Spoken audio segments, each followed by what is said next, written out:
नमस्कार to all teaching aspirants, सभी भावी अध्यापकों को मेरा नमस्कार। बच्चों, सबसे पहली बात, ये सेशन क्यों और बहुत छोटा सेशन हमारा होगा। आप सभी इसको देखें और इसको शेयर भी करें, है ना? क्योंकि मेरे पास पिछले 10 दिन से लगातार फ़ोन आ रहे हैं बच्चों के। दे आर गेटिंग कन्फ्यूज़्ड, बहुत ज़्यादा कन्फ्यूज़ हो रहे हैं, कैसे पढ़ें, क्या करें? कहने का मतलब, मैं बेसिक सी बात करूँ तो बच्चों, जो-जो एग्ज़ाम पास आता जाता है, हड़बड़ाहट होती जाती है ना? और ये नेचुरल है। ये उस 10th क्लास के बच्चे के साथ भी होता है, 11th-12th क्लास के बच्चे के पास भी होता है, और तुम्हारे जैसे बच्चों के साथ भी होता है जो उन बच्चों को पढ़ाते हैं। है ना? क्योंकि ये तो नेचुरल है बिल्कुल, ये तो हम बचपन से फ़ील करते हुए आ रहे हैं कि जो-जो हमारा एग्ज़ाम पास आएगा, हम थोड़ा घबराएँगे, हड़बड़ाहट होगी, है ना? एक-दूसरे को फ़ोन करेंगे, "तू क्या पढ़ रही है? तू क्या पढ़ रहा है? कैसे पढ़े? क्या करें?" है ना? तो हमारे देसी भाषा में बोलते हैं कड़ाचूक होना, तो वो हो रहे हो तुम मैक्सिमम बच्चे, है ना? सोचो, बेसिक बात को समझो ना, अभी जून से पहले तो एग्ज़ाम होने वाला है नहीं। अपन मान मान के चले तो हमारे पास 2 ढाई महीने बहुत आराम से हैं, और 50% सिलेबस तो हमारा कवर्ड है ही, कोई समस्या वाली बात ही नहीं है। अब जैसे ही अपन ये मानो कि मई में हम ग्रेजुएशन वाला पोर्शन स्टार्ट कर देंगे ऑलमोस्ट इन ऑल बैचेस।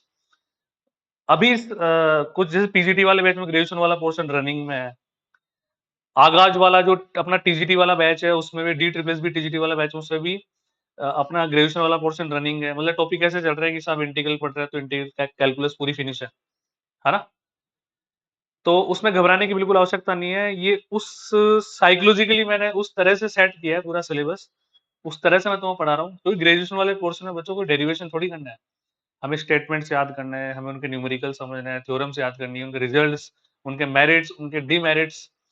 कहने का मतलब एक कॉनिक सेक्शन पढ़ेंगे हम। जैसे कॉनिक सेक्शन में होता है ना, इक्वेशन ऑफ टेंजेंट भी याद करनी है, इक्वेशन ऑफ नॉर्मल भी याद करनी है, कोड की भी याद करनी है ना? मतलब कॉन्सेप्ट कम होते हैं लेकिन बोझ ज़्यादा होता है, अपन यूँ माने, है ना? लेकिन एक बात तुम मेरी कुछ समझो ना, तुम अभी हड़बड़ाहट बिल्कुल मत करो। अगर सपोज करो बच्चों, ना ना तो डी ट्रिपल एस बी का भरोसा, ना आरपीएससी का भरोसा, पढ़ना सारा पोर्शन पड़ेगा। तुम ये बिल्कुल नहीं कह सकते कि सब ग्रेजुएशन ही आएगा। हम ये नहीं कह सकते 11th-12th ही आएगा, कुछ भी आ सकता है। और हमारे पास इनफ टाइम है, हम 11th-12th वाला पोर्शन भी आईआईटी अप्रोचिंग ढंग से पढ़ रहे हैं, और ग्रेजुएशन वाला पोर्शन पेपर ढंग से पढ़ रहे हैं और पढ़ेंगे भी, है ना? तो साइकोलॉजिकली बिल्कुल तुम्हारा सिलेबस सेट है, तुम्हें बिल्कुल घबराने की बिल्कुल आवश्यकता नहीं है ना? बढ़िया पढ़ाई चल रही है तुम्हारी, ये मुझे पता है। दूसरा बच्चों, तुम्हें बताऊँ क्या करना है ना, एक तो है ना, बिल्कुल भी घबराने की ज़रूरत नहीं है। जितने वीडियोज़ वाईटी पे हो रहे हैं, जितने सेशन वाईटी पे हो चुके, जितने सेशन एप्लीकेशन में हो चुके, उन सबको आपको कम से कम 3 से 4 बार रिवाइज़ करना है। मैं गारंटी से बोल रहा हूँ, ये कॉलेज वाला एग्ज़ाम नहीं है कि जो एग्ज़ाम से आप 3 दिन पहले 3 रात जाग लेंगे और रिवीज़न कर लेंगे। 3 दिन पहले एक चैप्टर का रिवीज़न नहीं कर पाओगे तुम, इतना वास्ट सिलेबस होता है ये। कुछ बच्चे हैं जो केवल एप्लीकेशन के सेशन देख रहे हैं, उनको वाईटी से मतलब ही नहीं है। यूट्यूब और एप्लीकेशन दोनों के सेशन आपके लिए उतने ही इम्पोर्टेंट है बच्चों। ऐसा बिल्कुल मत सोचना कि हमने तो एप्लीकेशन के पैसे दिए, हम यूट्यूब के तो ठीक है, देख लेंगे, नहीं देख लेंगे, नहीं देख लेंगे। अब तुम्हारे पास टाइम नहीं है।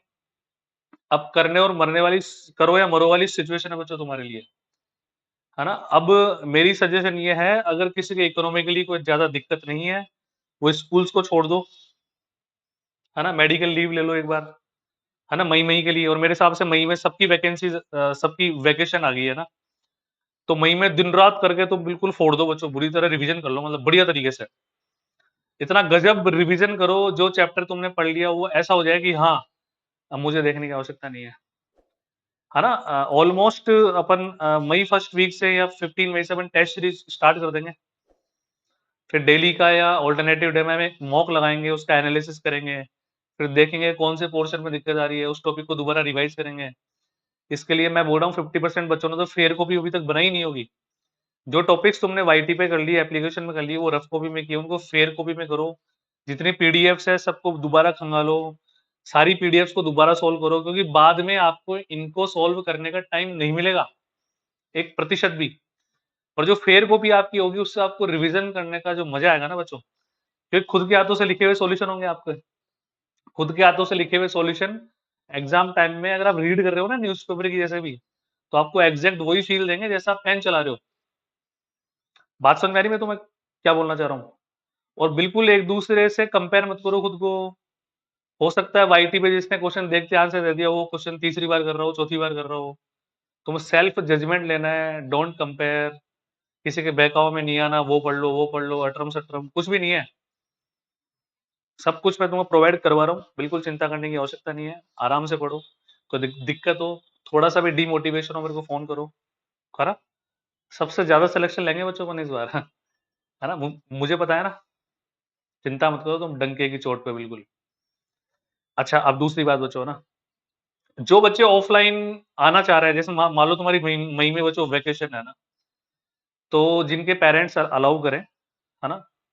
Most welcome in Jaipur, there is no fee, मैं कोई फीस तुम्हारे से नहीं लूँगा, जो तुम्हारा रहने का खर्चा है बच्चों वो बस तुम आराम से लगाओ, है ना? जो डी ट्रिपल एसबी के बच्चे हैं, मोस्ट वेलकम इन जयपुर, आराम से यहाँ पे पीजी ले लो, है ना? कोई ज़्यादा खर्चा नहीं आता, कोचिंग के आस-पास ही, और सुबह से शाम यहीं रहो, बिल्कुल आराम से बढ़िया पढ़ाई करो, 1 महीने में तुम पूरा सिलेबस करके यहाँ से वापस चले जाओगे।